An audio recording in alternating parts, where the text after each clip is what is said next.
என்னம்மா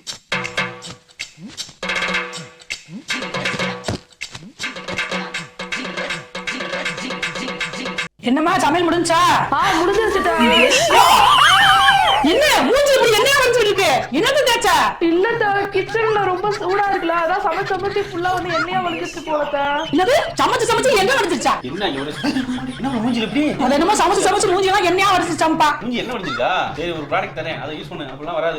சரிங்க. என்னோட ஃபேஸ் மாதிரி உங்களோட ஃபேஸும் ஆயிலியா ரொம்ப வந்து போர்சஸா வந்து தெரியற மாதிரி இருந்தது. அந்த மார்ஸோட satin and plated gel compact வந்து யூஸ் பண்ணலாம். இதோட பேக்கேஜிங் பார்க்க கியூட்டா வந்து இருந்தது. இது வந்து ஜெல் ஃபார்மேட்ல இருந்தது. இது கூட வந்து ஒரு பஃப் வந்து கொடுத்திருக்காங்க. ஜஸ்ட் வந்து இதை வந்து எடுத்துட்டு நம்ம ஃபேஸ்ல எங்கெல்லாம் வந்து ஆயிலியா வந்து வலியுதோ அந்த இடத்துல வந்து அப்ளை பண்ணாவே போதும். சூப்பரா வந்து மேட்டான ஃபினிஷிங் வந்து கொடுக்குது. இதை பிரைமராவும் யூஸ் பண்ணலாம், ஆயில் கண்ட்ரோலாவும் யூஸ் பண்ணலாம், போர் மினிமைசராவும் வந்து யூஸ் பண்ணலாம். நம்மளுக்கு ஃபேஸ்ல வந்து மேக்கப் போட்டதுக்கு அப்புறமா ஆயில் வந்து கண்ட்ரோல் பண்ணணும், நம்மளோட போர்ஸ் வந்து பிளர் பண்ணணும் அப்படின்னா மேக்கப் போட்டதுக்கு அப்புறமும் கூட இதை யூஸ் பண்ணலாம். மேக்கப் போறதுக்கு முன்னாடி இதை வந்து யூஸ் பண்ணலாம். இது உண்மையிலே ஆயிலி ஸ்கின்னா இருக்கவங்களுக்கு பெஸ்ட் ப்ராடக்ட்னு வந்து சொல்லுவேன். ஸோ வியூ படத்தில் டேக் பண்ணிருக்கேன், கிளிக் பண்ணி நீங்களும் வாங்கி யூஸ் பண்ணி பாருங்க.